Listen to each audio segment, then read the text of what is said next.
یا ماں باپ کے سائے کی نہ قدری نہ کر، دھوپ کاٹے گی بہت جب یہ شجر گر جائے گا۔ باپ کیا نہیں کرتا اپنی اولاد کے لیے؟ سبحان اللہ سبحان اللہ۔ باپ کون سی قربانی نہیں دیتا اپنی اولاد کے لیے؟ کبھی تمہیں لگے نا میرے باپ نے میرے لیے کیا کیا ہے،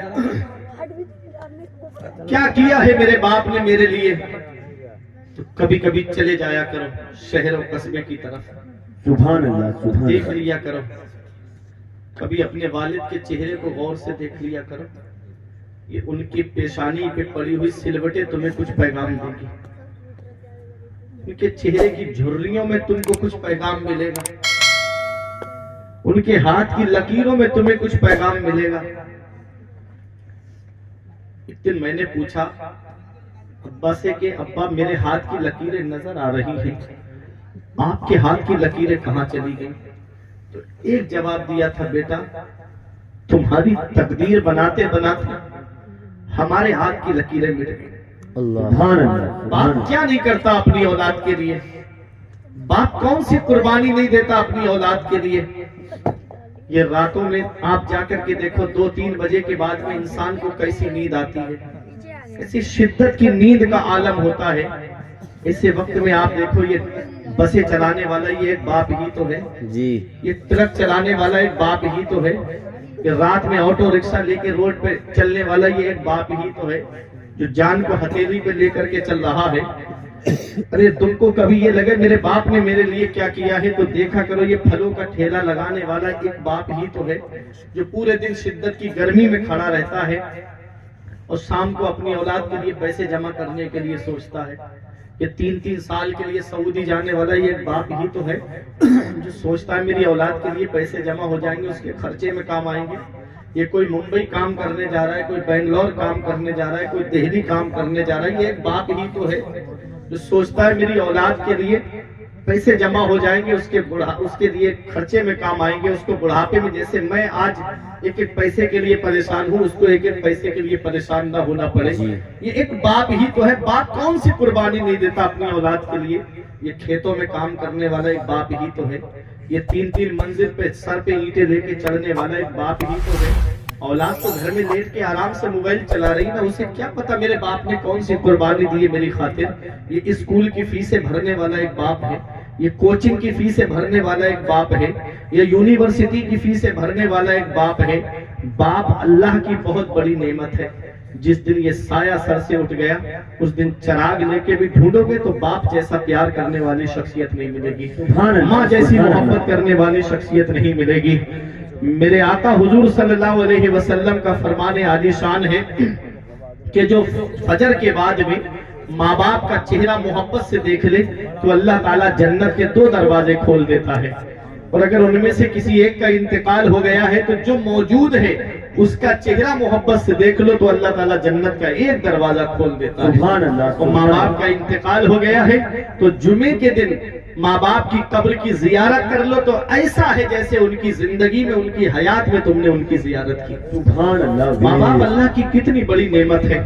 شاعر کہتا ہے دھوپ کیسی بھی ہو سایہ نہیں کھونے دیتا، دھوپ کیسی بھی ہو سایہ نہیں کھونے دیتا، راہ کیسی بھی ہو بے بس نہیں ہونے دیتا، بیچ کے اپنا لہو چاہے وہ روٹی لائے، باپ اولاد کو بھوکا نہیں سونے دیتا، بیچ کے اپنا لہو چاہے وہ روٹی لائے، باپ اولاد کو بھوکا نہیں سونے دیتا۔ وقت ٹھکرا دے گا ایک دن میری ساری یہ قربانیاں، دامن امید میں فقط ناکامیاں رہ جائیں گی، شادیوں کے بعد بیٹے تو الگ ہو جائیں گے، باپ کے ہاتھوں میں فقط بیساکھیاں رہ جائیں گی، اور بڑھاپا کیا جوانی کیا یہ بچپن بانٹ لیتے ہیں، بڑھاپا کیا جوانی کیا یہ بچپن بانٹ لیتے ہیں، نہ ہو گر دل میں گنجائش تو آنگن بانٹ لیتے ہیں، نہیں منظور حصے میں کسی بیٹے کو اپنی ماں، مگر آپس میں بوڑھی ماں کے کنگن بانٹ لیتے ہیں، سبحان اللہ سبحان اللہ۔ مگر آپس میں بوڑھی ماں کے کنگن بانٹ لیتے ہیں۔ تو ماں باپ اللہ کی بہت بڑی نعمت، غوث اعظم کی والدہ نے اپنے احسان نہیں گنائے کہ بیٹا بڑھاپے میں تو مجھے چھوڑ کے جا رہا ہے، بلکہ کہا جا میرے لال تو علم حاصل کرنے جا رہا ہے، تو تعلیم حاصل کرنے جا رہا ہے، جا۔ اور غوث اعظم کی والدہ جانتی آج کے بعد میں اپنے بیٹے کو نہیں دیکھ پاؤں گی، اور غوث اعظم بھی جانتے ہیں کہ آج کے بعد ماں کا دیدار نہیں ہوگا۔ غوث اعظم آئے بغداد میں، مدرسہ نظامیہ میں تعلیم آپ نے حاصل کی، اور آپ نے کتنی پریشانیوں کا سامنا کیا۔ میرے غوث کہتے ہیں دوران طالب علمی میں کئی دن تک بھوکا رہتا تھا، کئی دن تک مجھے فاقے کرنا پڑتے تھے۔ اللہ اکبر، غوث اعظم پیدائشی ولی ہے، لیکن ابھی ولایت کا اعلان نہیں کیا آپ نے۔ پہلے مدرسے میں جا کر کے اپنے وقت کے عالم بنے، اپنے وقت کے مفتی اعظم بنے، اپنے وقت کے محدث اعظم بنے، اور اتنا علم حاصل کیا غوث اعظم نے۔ ابھی میں آپ کو بتاؤں گا کہ غوث اعظم کے پاس کتنا علم تھا، کون غوث اعظم ہے۔ آؤ ذرا دیکھو تو صحیح، کئی دن کے فاقے کیے غوث اعظم نے۔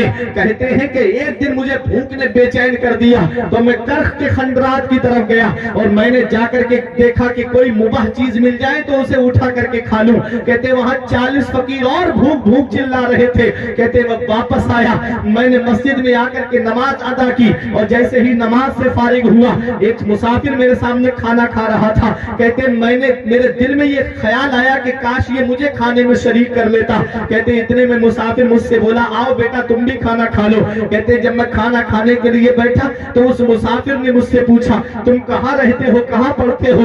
تو غوث پاک کہتے میں نے کہا میں مدرسہ نظامیہ میں پڑھتا ہوں۔ کہا مدرسہ نظامیہ میں قصبہ جیلان کے محلہ نیف کے سادات گھرانے کا ایک بچہ پڑھتا ہے جس کا نام عبد القادر ہے۔ کہا اس سے تمہیں کیا کام ہے؟ کہا کہ اس سے کام یہ ہے کہ میں انہی کے محلے کا رہنے والا ہوں۔ جب میں بغداد آ رہا تھا ان کی ماں نے تھوڑا سونا مجھے دے کے کہا تھا میرا بیٹا بغداد میں علم حاصل کر رہا ہے، میرا بیٹا بغداد میں تعلیم حاصل کر رہا ہے، یہ سونا میرے بیٹے کو لے جا کر کے دے دینا، اس کے خرچے میں کام آئے گا۔ غوث اعظم سے وہ مسافر کہتا ہے میں کئی دن سے اس بچے کو ڈھونڈ رہا ہوں لیکن وہ بچہ مجھے نہیں مل پایا، بیٹا تمہارا نام کیا ہے؟ تو میرے غوث فرماتے ہیں جس عبد القادر کو تم ڈھونڈ رہے ہو وہ عبد القادر میں ہی تو ہوں۔ اس نے کہا بیٹا معاف کر دینا مجھ کو، میرے پاس جتنے پیسے تھے وہ خرچ ہو گئے، میں نے تمہارا سونا تھوڑا بیچ کر کے یہ کھانا خرید کر کے لایا ہوں، بیٹا مجھے معاف کر دینا۔ میرے غوث نے فرمایا کوئی بات نہیں ہے۔ میرے غوث اعظم کا یہ دل ہے، دل